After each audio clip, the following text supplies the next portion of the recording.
一定会没事的。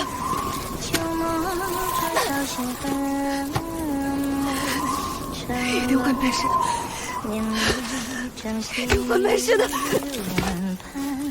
黄昏，尘埃暮色生根枝，一瞬人离恨。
他的外伤并不致命，双瞳扩散，心脉微弱，只是因为气息闭锁而晕厥。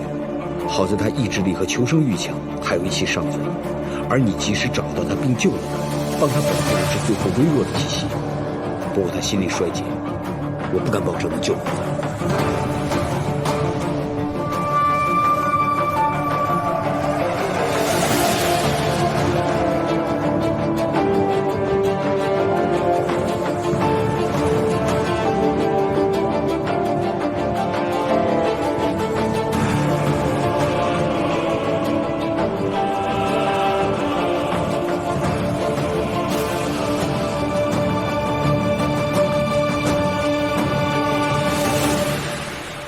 我已经命令阿杰带上御林军，集结凤随哥的府上，铲除他的部将领。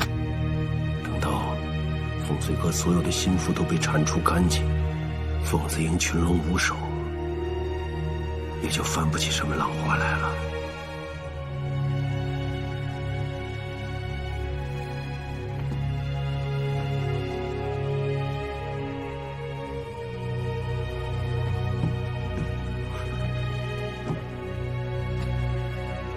阿瑶，既然事已至此，也不必太过介怀。爹，有我这么一个不成器的儿子，毁了您的一切，您很失望吗？阿瑶，你给我站起来！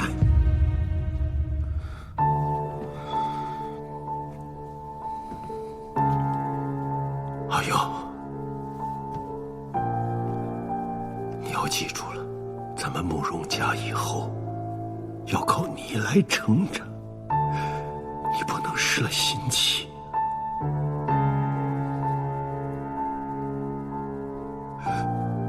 好，爹。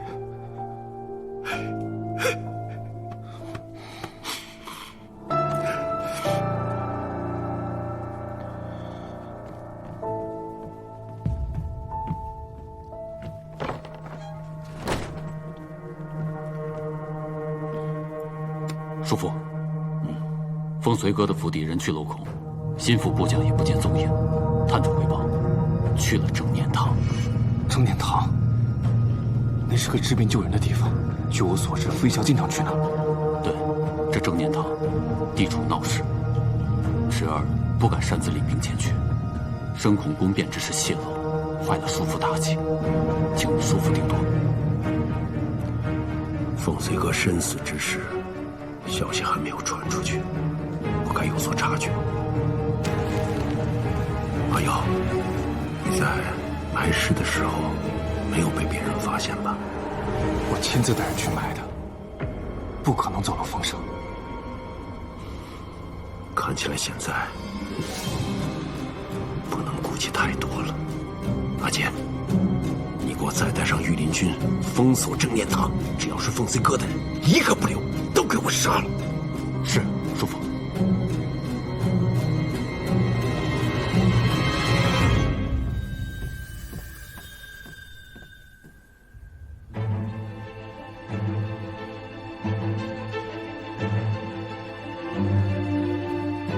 他怎么样了？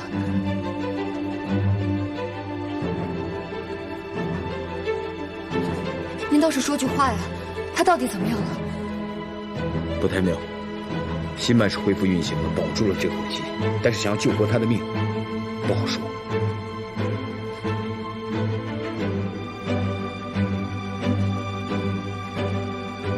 他该怎么办？阴阳气血逆乱闭阻，命悬一线。为今之计，我只能剑走偏锋，用猛药刺激他的心脉，让他多活几天。想要救他的命，得去风雨盟。风雨盟，就是救宁妃的那个地方。没错。事不宜迟，即刻启程。开弓没有回头箭，我这就去煎药。我的药只能帮他撑5天，5天之内，如果他到不了风雨盟，得不到医治，那就真晚了。就算拼上我这条命，我也一定要让他活着。好。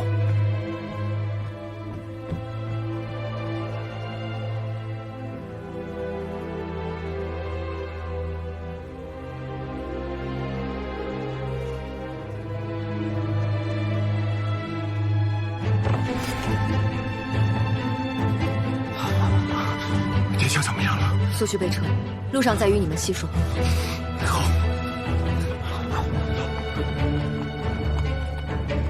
多谢，今日之恩，我记下了。何须客气，我的命都是你救的，能帮到你，我真的很开心。今后我会继续留在玉京城，找机会对付莫龙阳。你有任何需要，随时叫我。好，那你要保重，多加小心。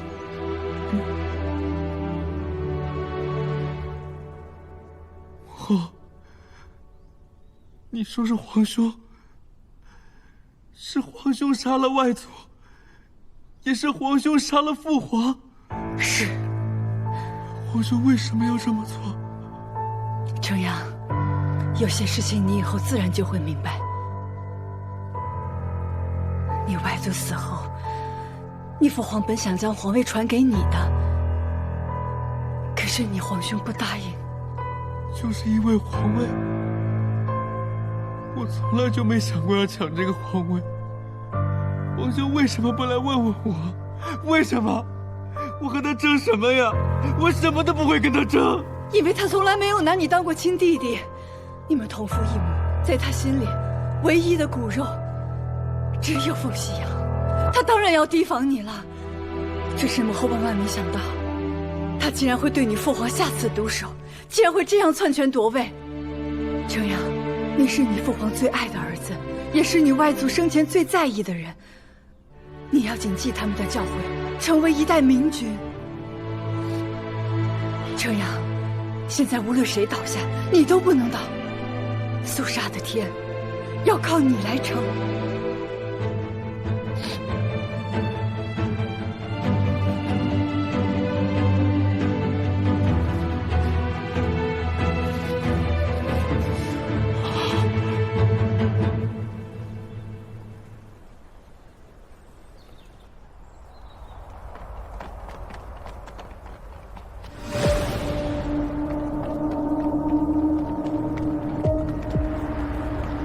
将军，说，里面没有凤府的人，我们刚刚抓到些病人，他们说有一群人护送着一架马车离去，应该就是他们。什么时候走的？刚走不久。追！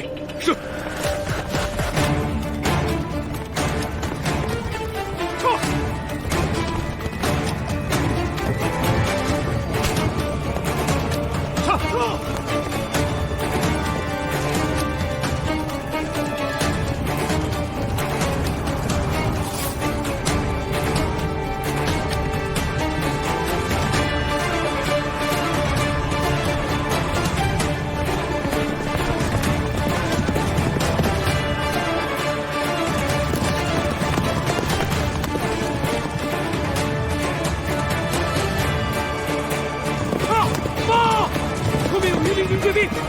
黑幼子是冲咱们来的。求骑队随我回去。我帮忙。是。入口，快！呀！撤！撤！拦住他们！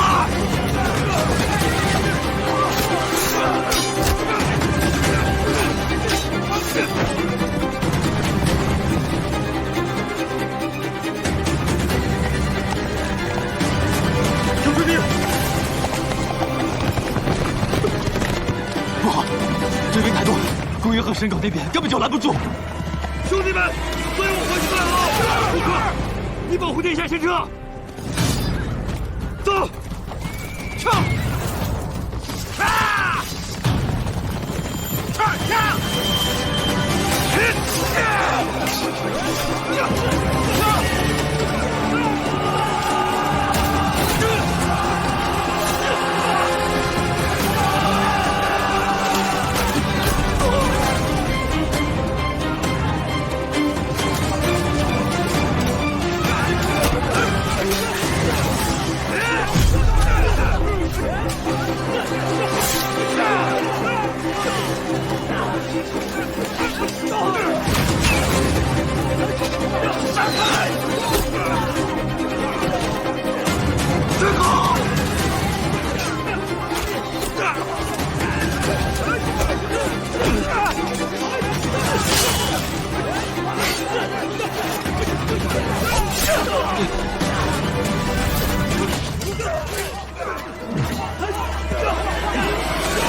别管他们，跟我对峙！杀！不能接！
上承苍天，下在后土，忠君忠国，不负苍生。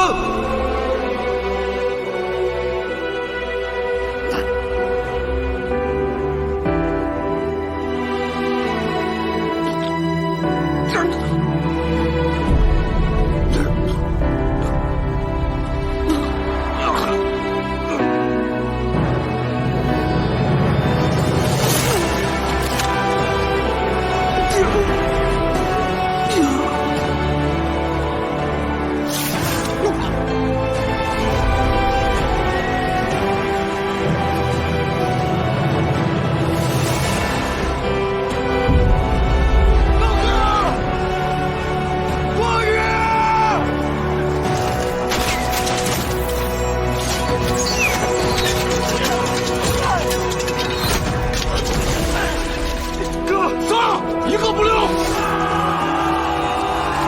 哥，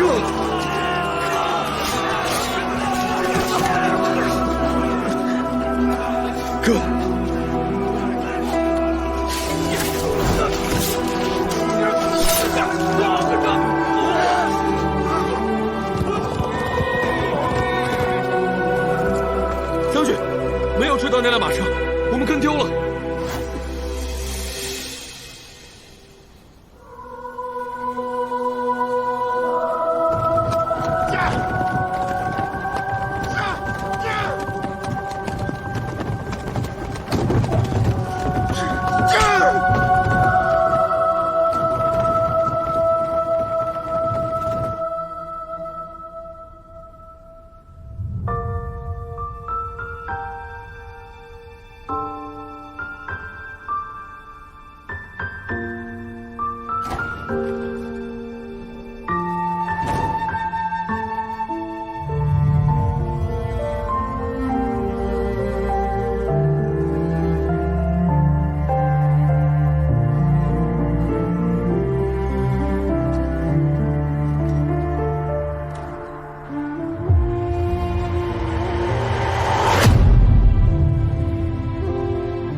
我知道你担心你父皇的病情，你若真的想回肃杀，我可以帮你。我被人像押犯人一样带走时，你不闻不问，现在却跑来说要帮我。我会想办法让夏景言放你回去，哪怕是低下头去求他。你为了我，不惜放下你的自尊，去求你最大的敌人，我是不是应该感恩戴德啊？我知道你对我有怨，但你我都清楚，凭你自己一个人是无法走出锦绣的。不，我不怨你，在意才会生怨。我对你已经没有任何念想，又哪来的怨？既如此，那我便归还你自由。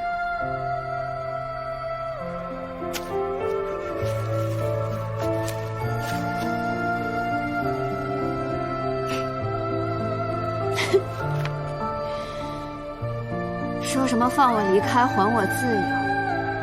你以为我不明白吗？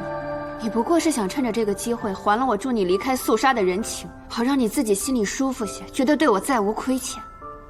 世上怎么会有你这么虚伪又无情的人？事已至此，还说这些干什么？你我本就是一段孽缘。孽缘？你被困肃杀的时候，你怎么不说是孽缘？你走投无路的时候，怎么不说是孽缘？如今我对你没有价值了，我就成了你的孽缘。夏青石，你真让人恶心。用不着你帮忙，收起你惺惺作态的样子。夏青石，你听好了，你不过是我肃杀的赘婿，你有什么资格给我放弃说？是我凤夕阳要休了你。从今日起，你我再无半点干系，你我夫妻情分一刀两断。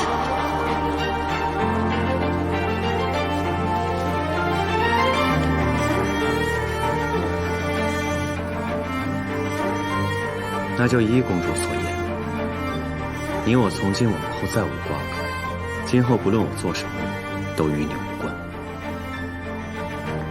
夕阳公主，告辞。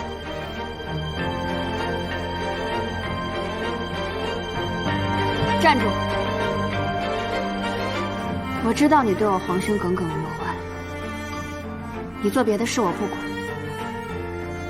但你给我记住，你若敢伤我皇兄，我一定会亲手杀了你。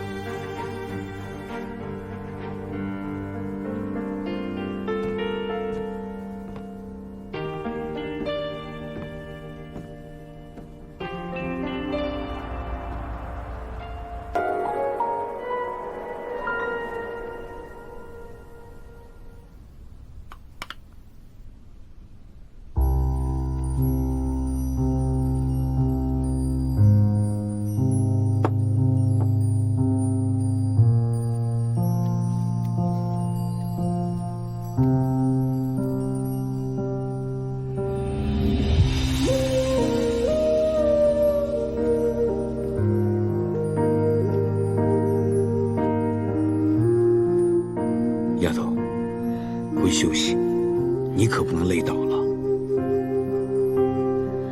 我没事，我能撑得住。我现在只是想尽快找到让风雨盟长老们同意救他的办法。林庄主，你应该知道风雨盟的情况吧？您和我说一说。风随哥从来都没有跟我说过这些。他母亲创建风雨盟的时候，他还小，很多事情他并不清楚。当年，青玉帮着凤平城打天下，有一次受了很严重的伤，凤平城把他送到正念山庄，求我救活他。可他还没有转危为安，凤平城就又赶回了战场。我费尽心思，终于救活了青玉。我记得他醒来以后告诉我，自己就像死过一次一样，曾经很多执着的事情，现在也变得不重要了。我像是死过了一次，真正从鬼门关走一趟才明白，活着有多么重要。这种感受我能理解。我从悬崖上坠落下来，便像是死了一回。你和青玉都是有勇有谋的女豪杰，有大本事却不自傲，而且心怀悲悯。青玉康复之后，便开始厌恶征战，留在正念山庄帮忙，也因此看见了很多因为战争而酿成的人间苦果。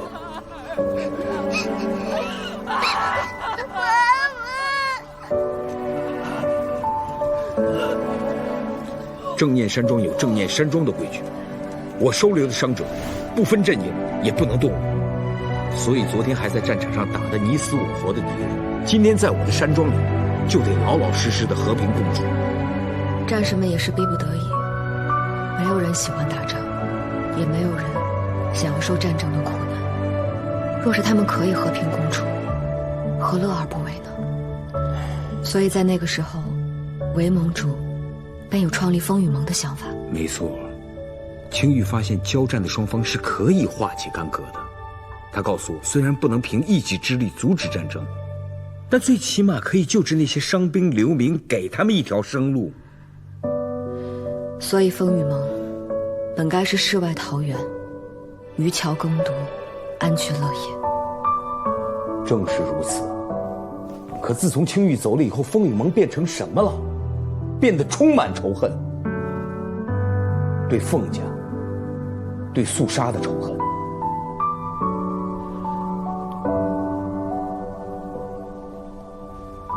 我像是死过了一次，真正从鬼门关走一趟才明白，活着有多么重要。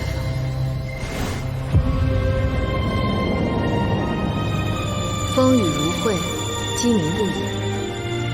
我们这个地方就叫风雨盟。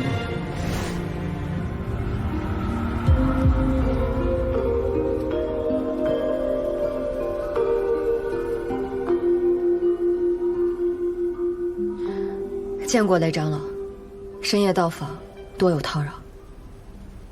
你是来替凤随哥求情的，想说当年的事与凤家无关，想劝我放下仇怨。凤随哥并没有做错什么，身为凤平城的儿子，不是他所能决定的。这是他的命。我的2个儿子都在当年的围剿中死了，他们又做错了什么？上一辈的恩怨，难道真的要让这一辈的人来承担一切吗？凤平城是什么人，我最清楚不过了。他们凤家就没一个好人。凤随哥与他的父亲不同，若他真像凤平城那样权欲熏心，如今早就当上肃杀的皇帝。他从来都没有伤害过任何无辜之人，他也不该为那些不属于他的过错承担无端的代价。我不关心他是什么人，我只知道他是我的仇人。雷长老，试问当初为何要成立风雨盟？为什么要叫风雨盟？风雨盟的初衷又是什么？你想说什么？我当初带着凤随哥赶来，就是因为心存希冀。我不知道这是一个什么地方，我只是听到风雨盟这个名字，听到这里有可以救活凤随哥的一丝希望，我便义无反顾地赶来了。难道这里不该是大庇天下、为世人遮风挡雨的世外桃源吗？以后这里就是大庇天下、为世人遮风挡雨的地方。我听说当初韦盟主成立风雨盟，便是为了让那些流离失所、看不到活下去希望的人，能够重新找到栖身之所，能够在乱世之中安居乐业。我虽然没有见过他，却钦佩于他。从小到大，我也经历过很多的苦，正是因为自己淋过雨，所以才不愿意见到别人在风雨之中苦苦煎熬。若是我有能力可以救别人于危难，我也定会竭尽全力。若是风随哥的母亲还活着，我想她也定会如此。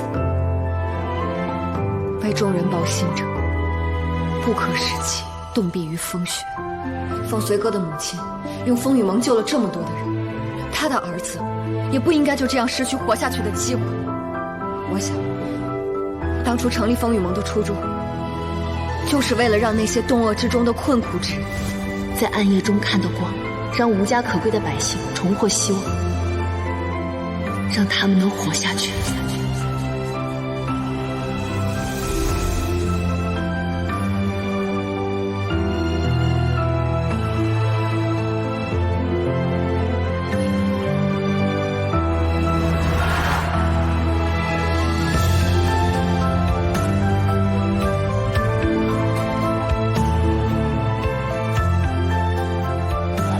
若是没有他，我们当中有很多人都活不到今天。那您是愿意救风随哥了？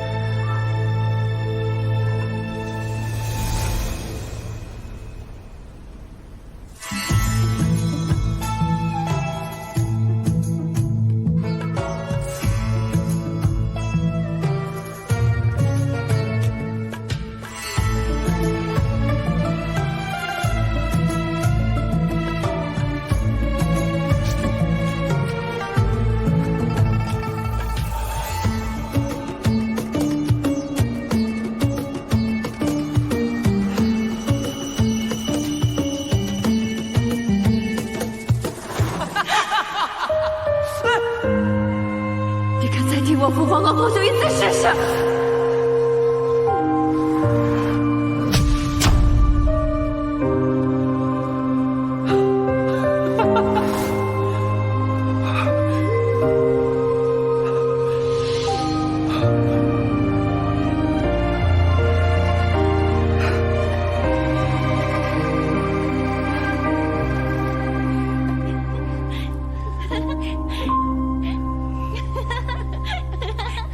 陛下，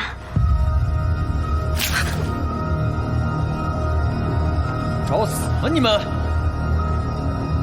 滚！滚！都给我滚！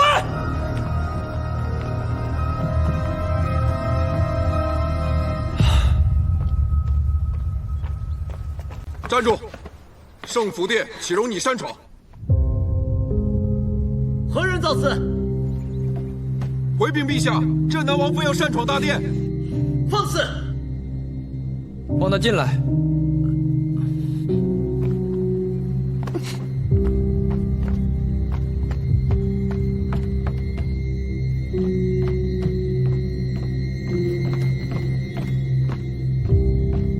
镇南王妃勇闯圣福殿，你好大的胆子啊！我跟你说过，我把夏静时休了，我也不是镇南王妃。以后不要再这样称呼我。你当真把夏静时休了？白如庄，朕那不争气的皇兄真的被休了啊！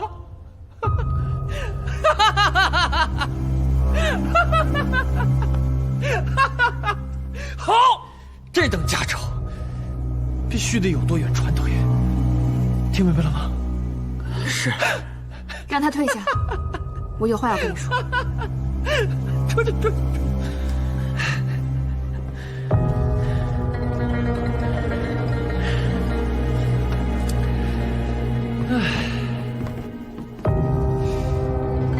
有事求朕？让朕猜猜，难道又是让朕开恩，放你回肃杀？你这也不是求人的态度啊！你好歹得跪下，给朕磕几个头。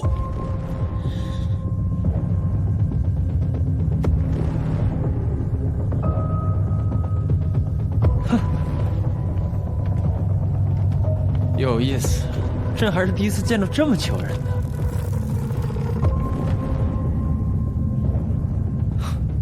杀了朕，你也活不了。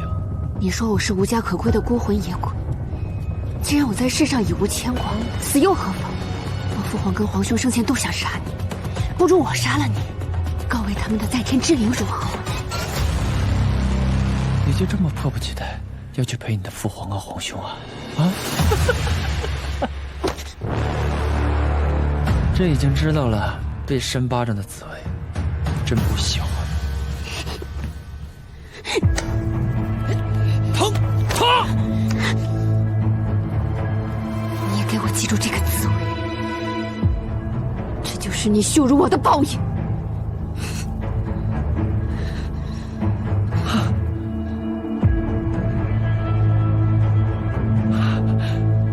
好一个睚眦必报的肃杀公主，你比朕想的更有趣。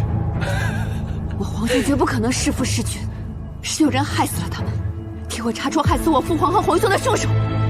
你在命令我？你算什么东西啊？没有人教过你吗？你求人的时候是要付出代价的，这才叫公平。我可以帮你啊。你又能答应我什么呢？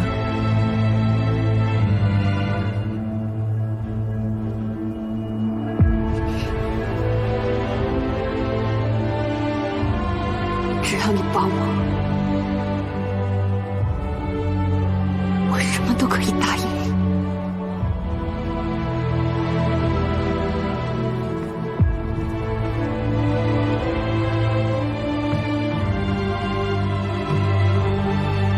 什么？来人！陛下，一阵查。方面成是怎么死的？3天之内必须给我查出真相，查不出来，要你们所有人的脑袋。是。你去了何处？我问你话呢，西洋公主。与你何干？你已经被我休了，你我夫妻之名已然不复存在，我的事与你无关。西洋公主，敢再烦我，信不信我杀了你？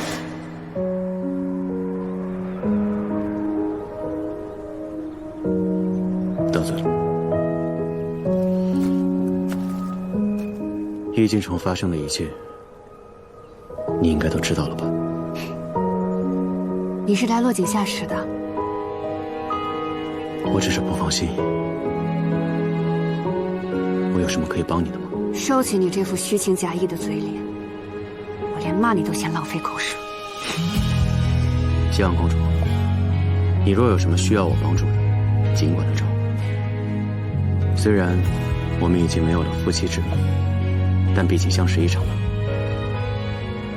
我绝无任何恶意，我只想帮你罢了。相识一场，我真的认识你吗？为什么相处越久，我越觉得你陌生呢？你和我曾经爱上的镇南王不是一个人，你我从未相识过。况且你认识的那个傅夕阳已经死了。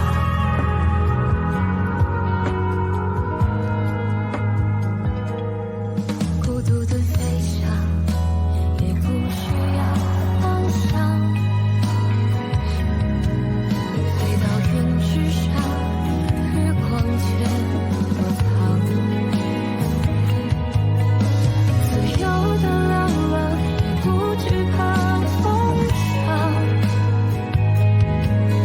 淋湿的翅膀，会承载我的远方。我会找到回家的路。他的外伤我已治过，无大碍。现在最大的问题就是血气淤堵，只能想办法刺激心脉，看看能不能助他复原醒神。可是我已经给他施过针，刺激过心脉了，毫无起色。寻常的针法已无效，你看他体内气血就如冰封河道，已经淤堵在一块儿。来，你扎指放血，助他淤青经脉，其他的由我来。行，那我就见识一下你不寻常的针法。好。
周长老，林庄主，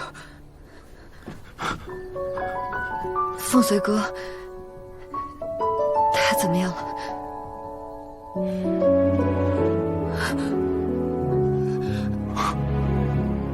人没醒，但是救过来了。凤随哥那小子死不了了。他昏迷时间太久了，具体情况还要等他醒了以后才会知晓。大恩不言谢。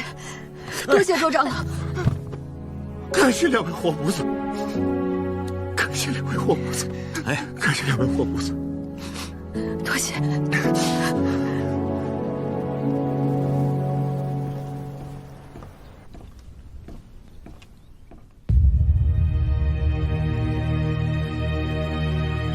见过太后，不知太后召见所谓何事？本宫听说你擅自终止了和镇南王的婚姻。不错，这桩婚姻关系到两国大政，不是你二人的私事。你在做此决定之前，不来问本宫的意思，眼里可还有本宫？说什么两国大政？事到如今，谈这些还有意义吗？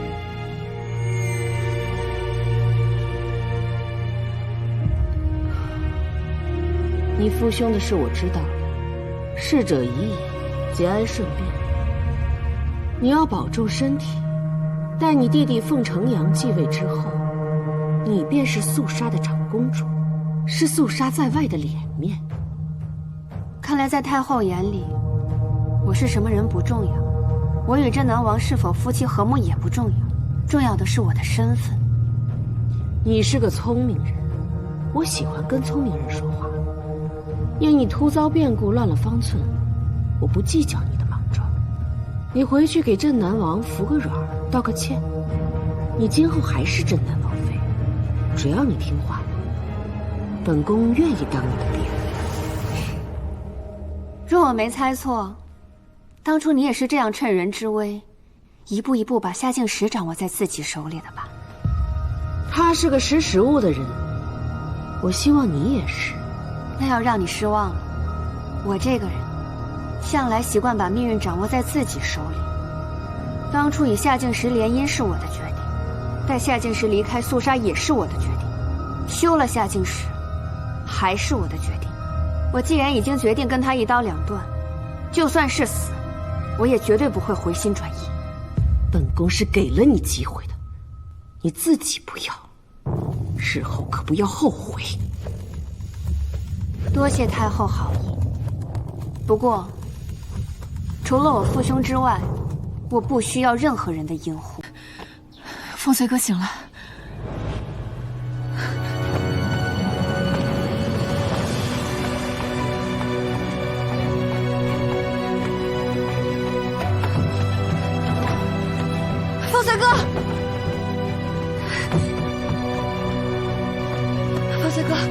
醒了，太好了，你终于醒了。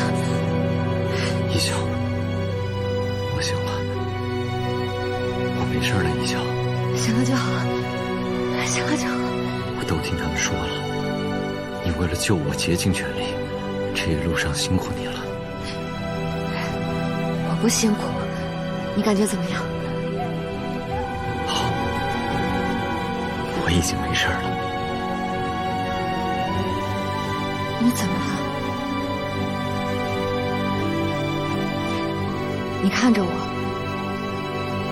你是不是哪里不舒服？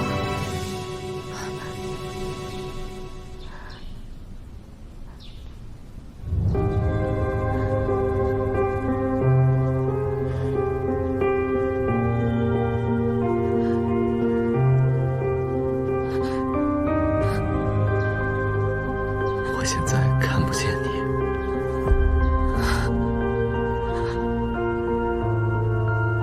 怎么回事？没事的，一笑。这到底怎么回事？你看不见我，这到底怎么回事啊？丫头，你别着急，本来是想再晚点告诉你的。他清醒之后就双目失明。他此前窒息时间太久，头部有淤血，至今无法散去。实不相瞒，他虽然命保住了，但是他的双眼恐怕以后无法恢复。没关系的，一笑，没关系的。你们已经竭尽全力救回我这条命，这已经是最好的结果了。我已经很满足，很开心了。没事的，一笑。一笑，我不许你这么说。老天爷既然让你活了下来，就是要让你把失去的一切都夺回来。你一定会没事的。我一定会没事的，我会好起来的，一笑。你是哭了吗？你别哭好吗，一笑。我会慢慢习惯，我会好起来的。现在最重要的是你在我身边，这就够了。我不要你习惯，我要你好起来。我知道二位为了救他已经付出了很多心血，但是凤随哥真的不能失去他的眼睛，他失去的已经太多了，他还有很多事情要做。我求求你们再想想办法救救他，想想办法医好他的眼睛。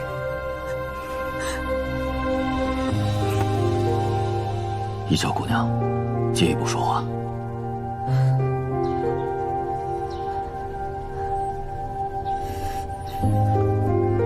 我去就来。好。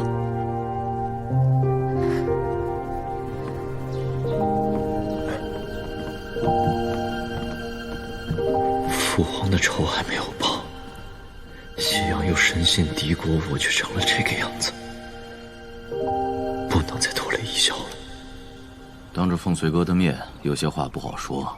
他的头部尚有淤血，如果这个淤血凝结成块，堵塞了经脉，就算神仙也救不了他。也就是说，虽然他醒过来了，但还是有可能会危及性命。医者只能尽人事，不能与天争。这不是他的命，凤随哥的天命是健康平安的活下去。周长老、林庄主，你们二位都是天下名医，一定还会有办法的，还会有办法救他的，对不对？求求你们二位再想想办法，一定可以想出办法，可以治好他的。我求求你们，求求你们，林庄主。其实办法也不是没有。你别瞎想办法，还是请安姑出手吧。不行，绝对不行，肯定不行。为什么不行？我们俩的个人恩怨，暂且不提。那可是随哥，我不能冒险。我们两个都没有办法了，为什么不可以问安姑？问谁？谁问？就算他肯出手，你能确保他是救人不是害人？确保。林庄主，你是不是还有其他的办法，却不肯出手相救？我没有，我不是。那你为什么不说？你看那个人，那个人叫老黄，从前上山打猎的时候，从山崖摔下来，撞坏了头，差点命都没了，周浩都救不了他。结果安姑出手了，命是保住了，可从前所有发生的事儿，什么都不记得了。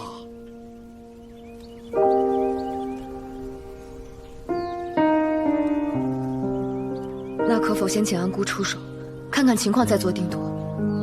若这是眼下唯一的办法，我们也只能尽力一试。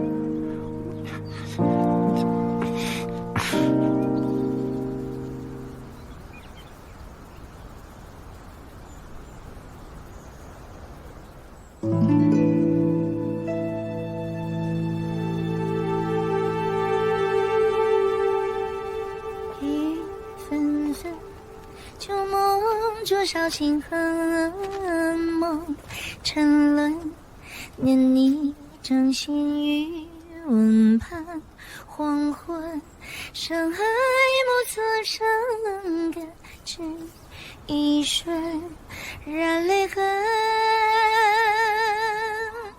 等一分魂。等，哎呀，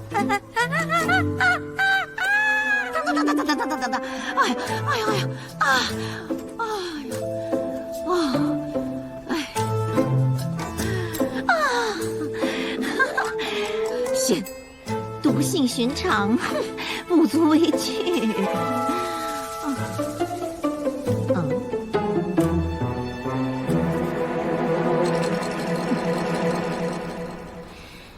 这蘑菇后劲儿可真大呀！我都产生幻觉了。哎，哇哈，真的哦！真的是我，安姑，你刚才没事吧？啊，安姑，我是真的来找你帮忙的。我就是个采蘑菇的，我能给你做什么呀？哎，没有，安姑，你听我说，之前确实是我不对，我不该说你们师徒之道是邪魔外道，我也不该嘲笑你说你不配入医家行列。我这次上山是专门来向你赔罪的，我是真的遇到困难了，安姑，只有你能帮我了。这个蓝蘑菇毒性怎么老这么大？你说这蓝蘑菇毒呢，还是这红蘑菇更毒？安姑，是不是我能回答上来你就肯帮我了？没跟你说话。哦，那个生病的人叫凤随哥，他是韦青玉的孩子，他被奸人所害，命悬一线。我和老周，他帅吗？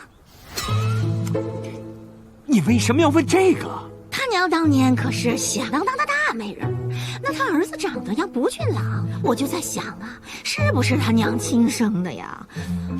哦，刚才你在说什么？继续说。哦，我说我和老周拼尽全力才保住他的性命，那就是你们没给人治好呗，陪着老脸到处吵人，现在承认技不如人了吧？我承认，只有你的金针能救他。安姑，你肯帮我了？哎，对了，他有多高啊？身高8尺，怎么了？丑的我可不救，像你这样的死了算了。我只是长得矮，不是长得丑。我听我爹提过一位用毒的高手，他们2人曾联手闯荡江湖，想必这一位就是安姑。他很厉害。对，据我爹说，若是他走医路，必定也是绝世神医。可惜他痴迷于毒物，与医术殊途。怎么样？你说，哎，怎么让你承认你治不了的病我能治，就这么难呢？我治不了，你未必也能治。哼，我金针毒穴不在话下。金针毒穴可以治好他的眼睛，不在话下嘛？你怎么听不懂啊？既如此，劳烦安姑出手，您的大恩大德，我谨记于心，来日定会报答。你先别着急，谢他。那个，他虽然说是能治好眼睛，但不见得完全能把随哥治好。什么意思？金针毒穴吧，是能驱散人脑中淤血，我试过几次，7、8成的可能吧。他们的淤血散尽的时候啊，其他东西也随之消散。什么东西？记忆，就像老黄一样，什么都不记得了。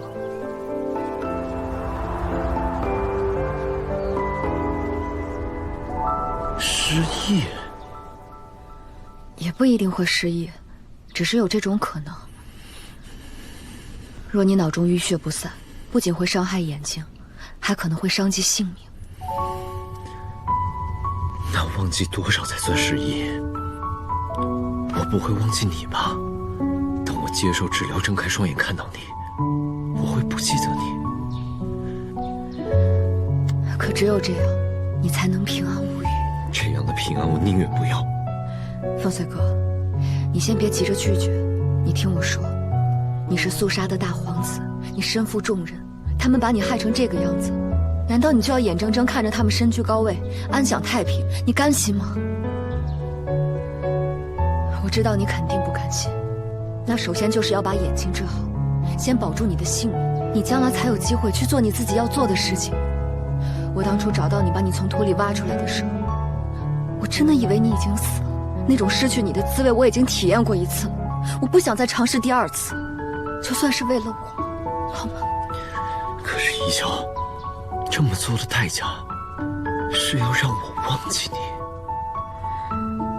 若是忘记我，可以让你平安无虞，可以换来肃杀百姓的安居乐业，这也值得的。福随哥，我答应你，无论发生什么事，无论你是否记得我，我都会在你身边。一笑，什么在我心里都没有你重要。若要让我忘记你，我无法接受。而且你该怎么办？你要为我受多少苦？若我这一辈子都记不起你了呢？一笑，我很珍惜我们现在的一切，我不希望有任何事情，哪怕是1/1000的可能，会破坏我们之间的感情。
王爷，事情办得怎么样了？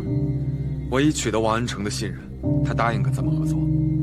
他会按照您的计划，今晚在盛京城的博物楼宴请同僚，受邀之人都是您提供的名单上的人。酒楼的厢房定了吗？一切都已定好。这是我画的皇宫地形图，上面我标记的那几处，你记一下。这是我们对付夏静言，一定要给自己准备好退路。那几处看守都是我们自己的人，脱身之时能用的。你记住之后，就把这个销毁掉，不要给我们留下任何破绽。明白，我这就去烧了。还有这个起居柱，我也熟记于心，把这个也烧掉。明白。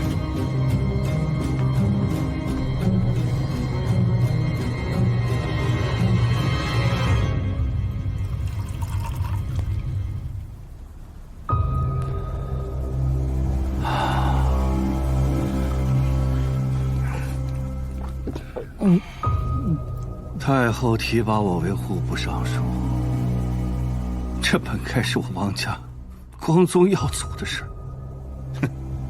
可外人又怎知晓，这尚书之位，竟是用我夫人的清白换来的。我的夫人被陛下召见完之后，隔日就投湖自尽了。陛下竟还赏赐我一个舞姬做妾室，还说是赔给我的。我家幼子数日前刚满月，我连满月礼都不敢办，我就怕他们在背后说三道四，说我儿不像我。我家世代忠良，竟要受这样的折辱！昏君无道，主应难道就这么一直忍下去吗？不忍又如何？他是君，我们是臣，我恨呐！明明是天子无德无头，老天为什么要这样羞辱我们？我们造了什么孽，竟然要被这样折辱？忍无可忍，便无需再忍。原来你们对陛下的怨念这么深呢。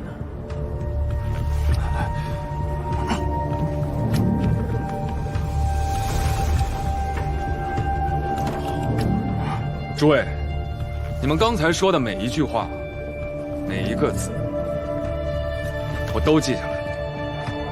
妄议陛下，可是死罪。今晚的酒宴是你安排的，你早知道镇南王在门外，故意引我们说错话，是你坑害我们！昏君荒淫无度，宠信官员内眷，他本就不配为一国之主。镇南王可是先帝长子，若非当年先帝驾崩之后，皇太后独揽大权，又岂能让那个无德无才的夏敬言登基？你们还要继续忍吗？啊！我不忍了，这是要逼死我们呐！把这个册子呈给陛下，你们同样是死路一条。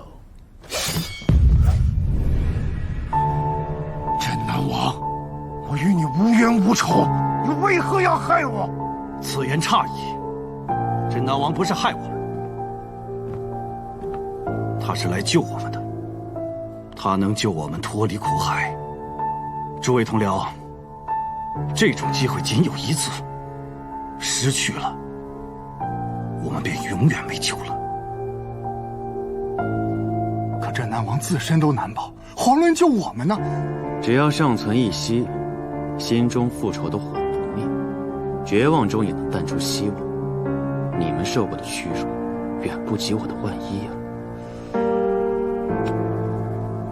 我们本是同命相连，更应该同舟共济，不是吗？你们都是锦绣的栋梁之才，可碍于那昏君当道，不得已才苟全隐忍着。从今日起，你们的仇，就是我夏敬时的仇；你们的仇，我尽报。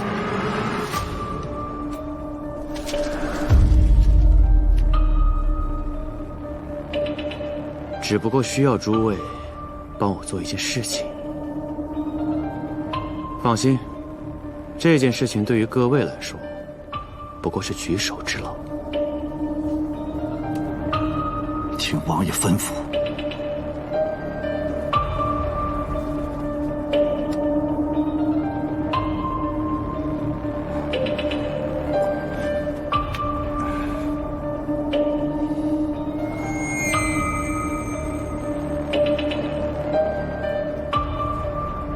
到底要让我等做什么？请王爷明示。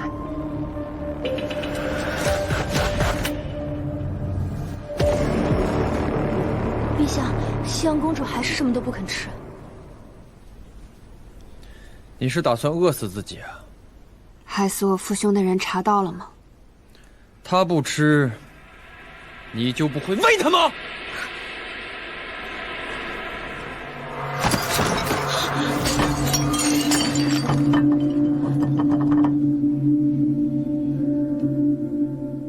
我问你查到了吗？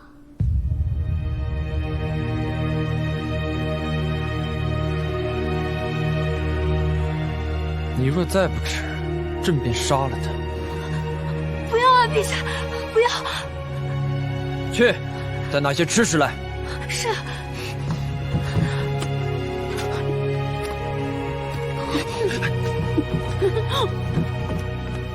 起来，吐掉，快吐掉，吐掉！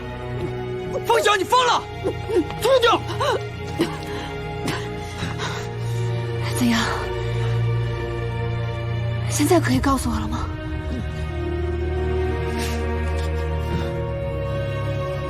滚！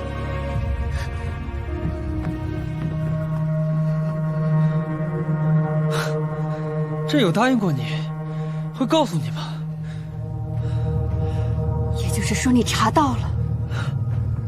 你现在一无所有，你拿什么跟朕交换？让朕告诉你啊！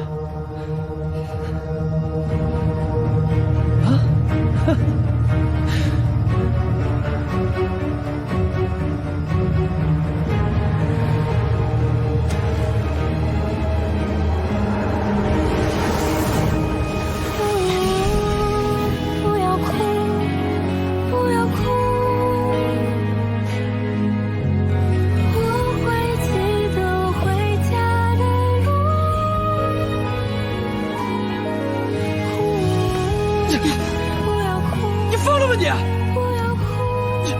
这是干什么？你不是说你需要代价吗？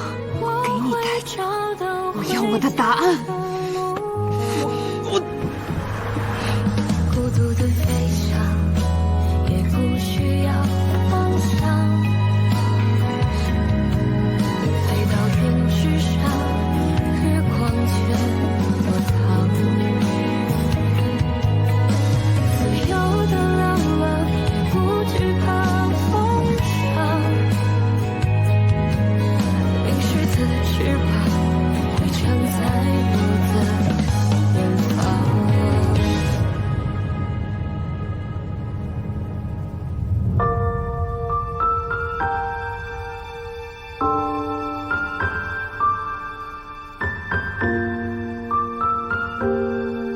你说失去了所有的记忆，是一种什么样的感受？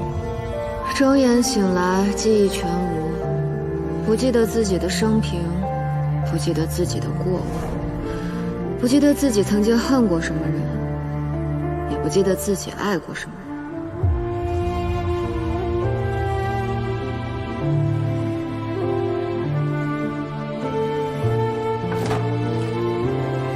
一笑，一笑，是我。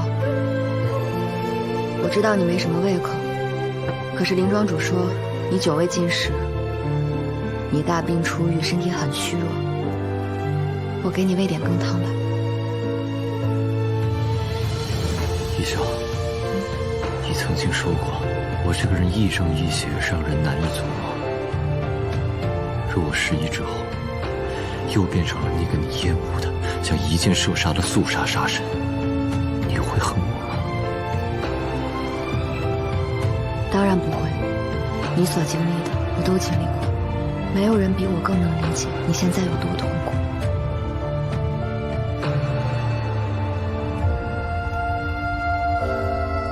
凤随哥，你别忘了，你不是一个人，你还有家人。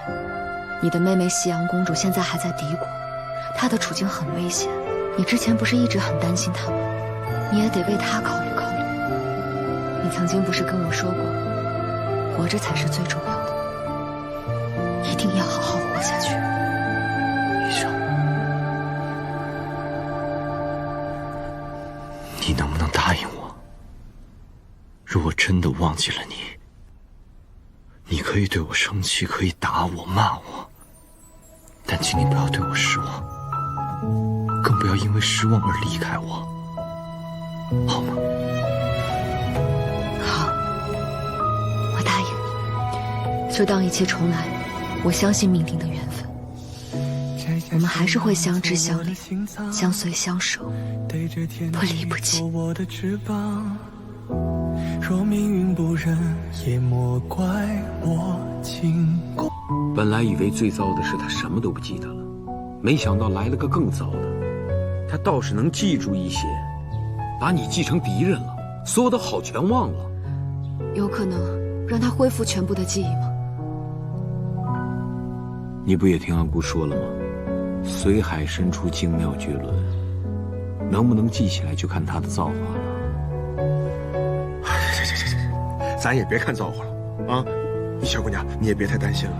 等一会儿殿下醒了，我给他摁着，我也得把一切都告诉他。好，这个好。我跟你说，他俩的事你最了解。对呀，一五一十的告诉他，有助于他恢复记忆。对吗？丫头，陆克说的对，你别担心。随哥现在神志不清，说什么做什么，你千万别放在心上。我没事儿，您放心，我心里有准备。至少保住了他的性命，至少他的眼睛能看见了，至少他不像我以前那样，连自己是谁都不知道。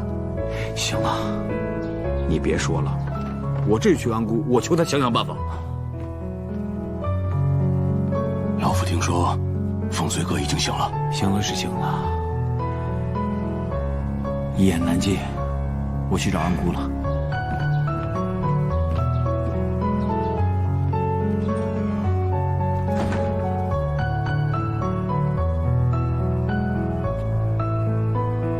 我今天来，是知会你们一声，我已经打听过了，玉京城已有传言，说凤随阁弑君在先，后被慕容家以秦王之名就地正法。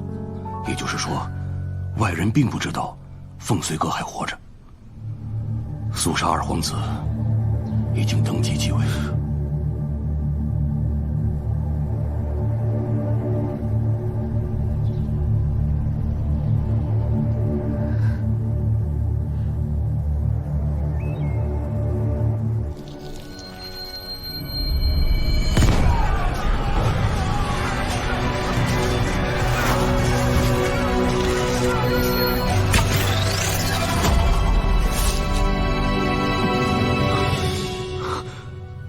殿下，你醒了。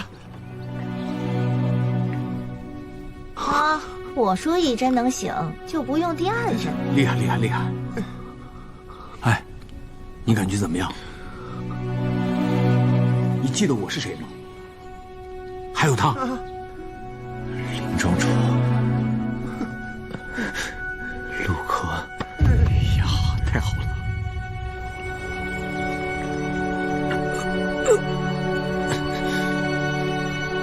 怎么回事？我这是在哪儿？这一时半会儿跟你说不清楚。你只要记住，你刚刚捡回一条命，现在需要静养，什么都别问。陆柯，平陵城攻下了吗？啊？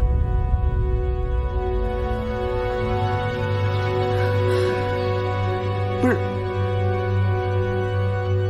你再想想办法，帮他把更多的记忆找回来呀！你们什么意思？你们在说什么？你快点想想办法呀！是啊。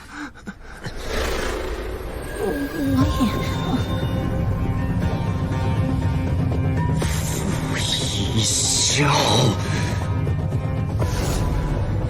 我要杀了你！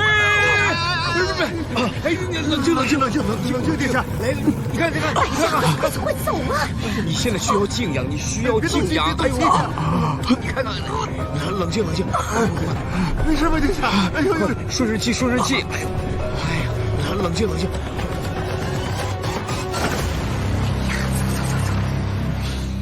快走。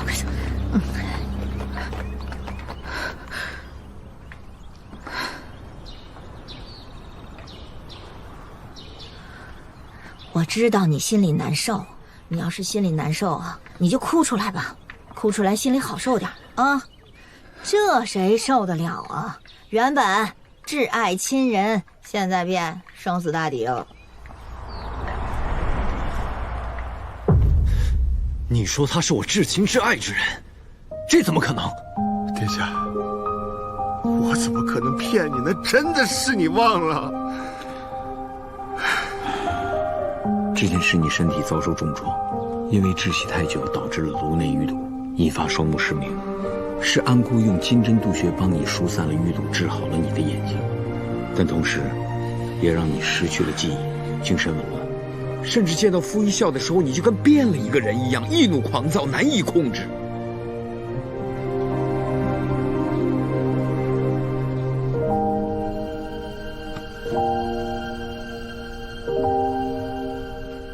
那这个箭伤怎么解释？他射向我这一箭时，分明就是要杀了我。这一箭，我是永远都不会忘记的。那一箭，是他最刻骨铭心的记忆。没错，我猜原因是如此。他的记忆啊，就停留在平陵城大战，就在你射他那一箭那时候。不过，也算是天意使然。若非你和他宿命的这一箭，恐怕他现在把一切都忘记了，那情况比现在更糟糕。若是失去了所有的记忆，想让他再记起来，那就更难了。像他这种情况啊，我见过不少。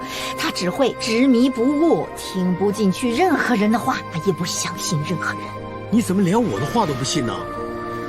我该如何相信这一切？如果真的像你说的，我失去了记忆，那我该怎么做才能把记忆找回来？离开他。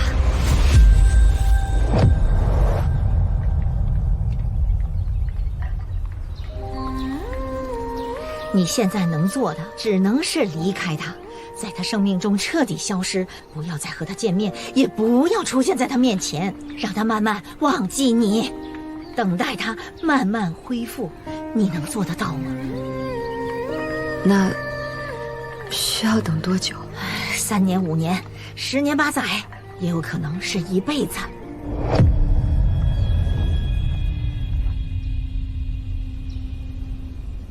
现在说什么你都听不进去了，罢了，不能急于一时。这样，你好好养身体，等什么时候养好了，什么时候再说。我要见傅一笑。不是，你见他干什么？你还想杀他吗？我想知道真相。我告诉你，真相就是傅一笑带着我们这一票人，为了救你的命，已经折腾很久了。我告诉你，你什么时候想起来，什么时候见，想不起来就别见，一辈子想不起来，一辈子都不要见。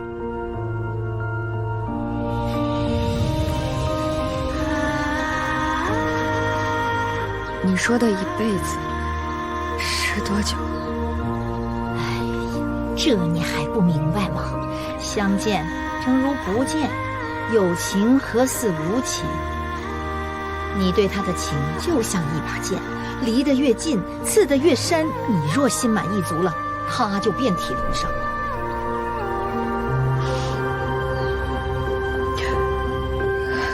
可我若离开他，你身心俱伤，他平安顺遂。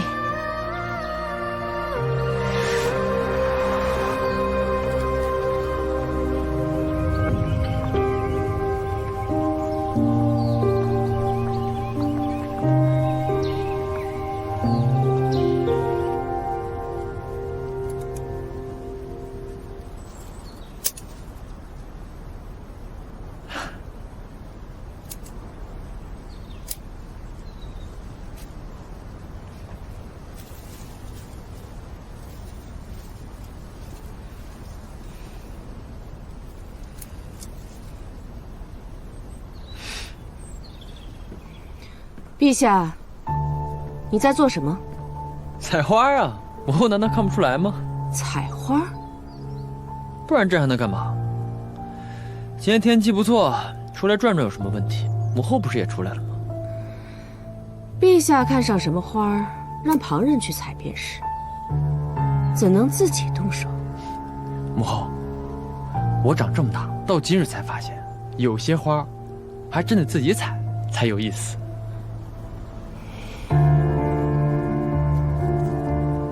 有些花看似娇艳，但极易凋零。凋了之后，不但会失去颜色，还会剩下满身的毒刺，被刺到是很痛的。朕早就已经习惯了那些没有刺的花，被刺痛的感觉也不错。我早就跟你说过，不要胡作非为，不要打傅西阳的主意。胡作非为？您是我母后，但朕是皇帝，朕清楚自己在做什么。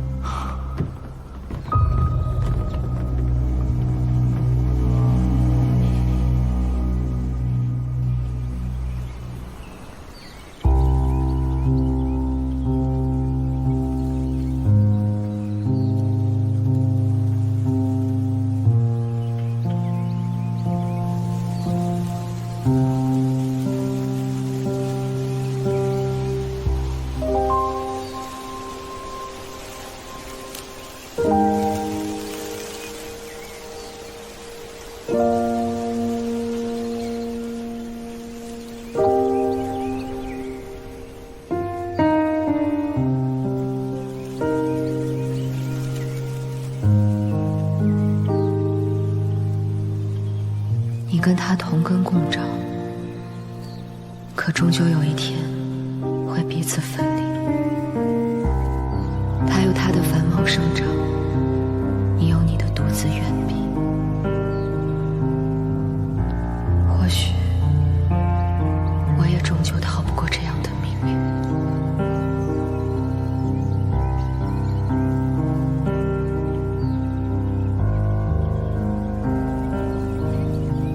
你能做的只有离开他，从他的世界里彻底消失，不能再和他见面，也不要再出现在他面前，让他慢慢忘记你，等待他自己恢复。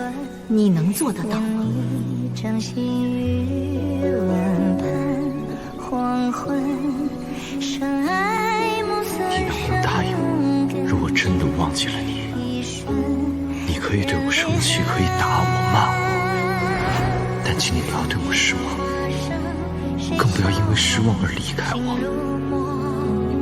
好吗？梦辗转一生，谁叹我人离合？爱世间一浪，谁为我演成歌？欲念遇见，是我答应过，我绝对不会离开你的。天地多辽远，熬不过时间。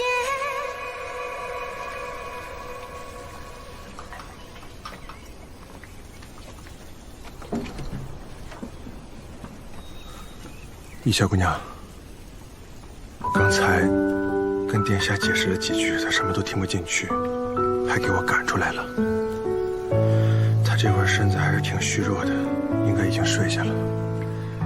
我还是放心不下他。他可有讲起他父皇的事？平陵大战之后的事他都忘了。忘却了最痛苦的记忆，不知道算不算是因祸得福？你别太担心啊，易小姑娘。周长老跟林庄主已经开始斟酌了，看看有没有什么其他的好办法。实在不行，我去蛇脑殿下一股脑，我全告诉他。千万不可！他现在身体虚弱，需要静养。你就告诉他，傅一笑已经离开了，这是眼下最好的办法，有利于他的康复。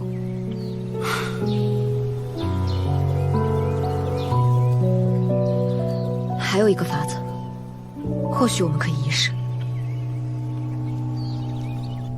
哎，殿下，你这腿脚气血不畅，要多用热水泡泡脚。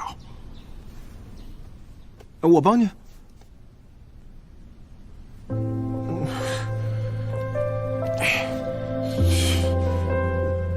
不就是泡个脚吗？跟个受气的小媳妇似的。啊？这样光脚多舒服啊！你赶紧也把鞋脱了吧，赶快脱！哎，行了，我自己来。不就是落个水吗？弄得像个受气的小媳妇似的。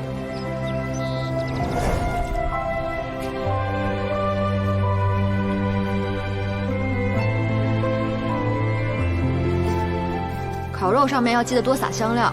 你不是喜欢吃辣吗？越多越好。除了好辛辣，还喜饮酒。除了不喜欢蒜味儿，其他都不怎么挑食。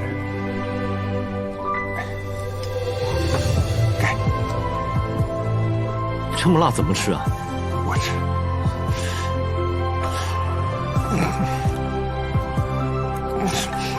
只有在你的身上，我才能看到跟我一样的狼性。殿下，我把这个送给你，代表着我们此生此世永不分离。这可是本皇子生平第一次送女子礼物，你可不能拒绝。你可曾想过，要嫁给一个什么样的人？这什么东西啊？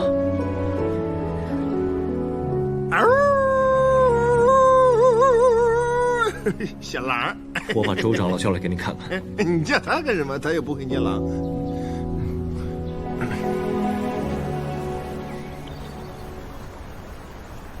太后，凤平城已死，慕容家掌控实权，肃杀新地根基不稳。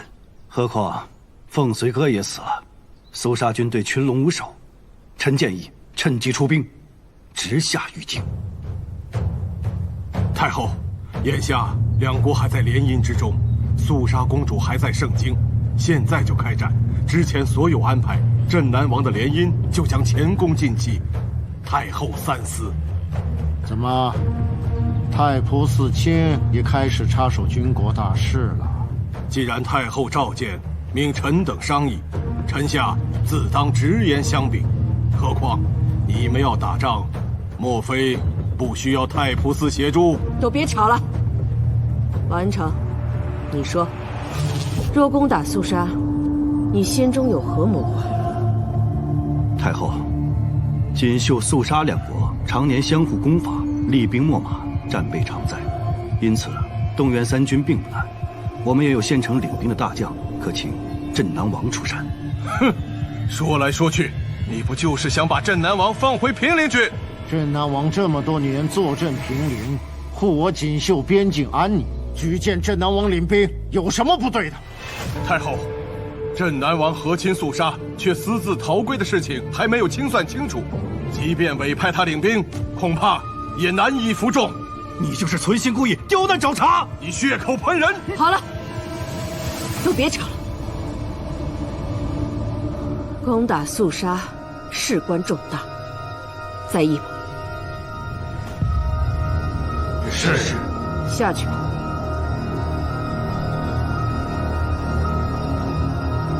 朝中这些争议，不可能轻易平息。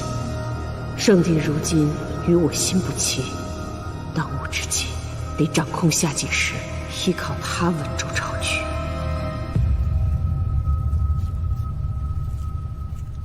王恩成这老狗，也不知道什么时候搭上了镇南王，一直在进言，想让太后放他回去，领兵攻打肃杀国。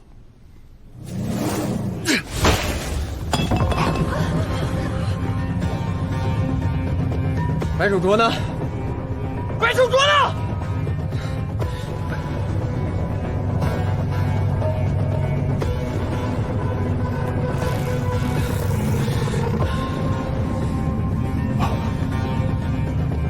不敢看我，为什么？外臣不敢冲撞镇南王妃。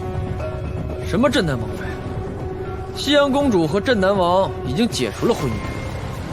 从今以后，谁再敢叫她镇南王妃，朕绝不轻饶。臣遵旨。好了，别再生气了。来，朕给你采的花，你看看有没有你喜欢的。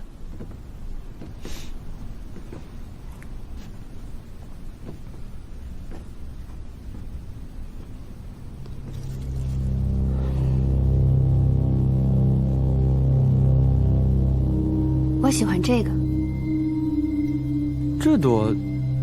这朵不行啊，这还有这么多好的，你不喜欢？你帮我带上。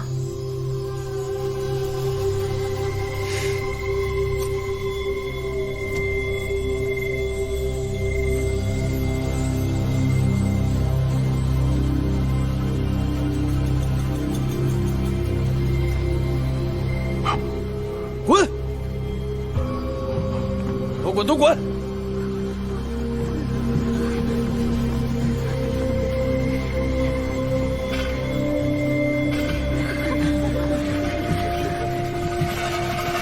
真是奇怪，你说这花明明破败不堪，为何在你的头上，却是朕从未见过的美丽啊？你们刚才说要攻打肃杀，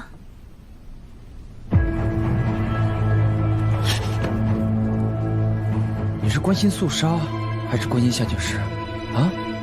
朕告诉你，他要是想从朕的眼皮子底下离开，绝不可能。我只关心肃杀。你们真的要打肃杀？你这个肃杀公主的胆子，真是越来越大。把酒给朕倒上。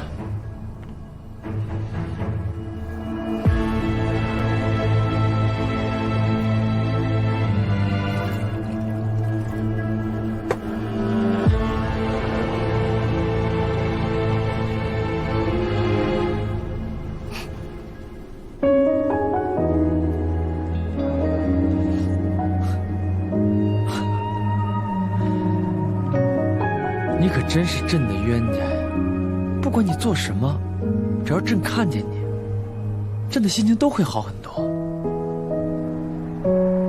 你说说看，想要什么？如果要攻打肃杀，谁领兵？不会是夏静时吧？他是打的这个好主意，串通了一群大臣向太后进言，以为我不知道背后捣鬼的人就是他，我怎么会让他入园？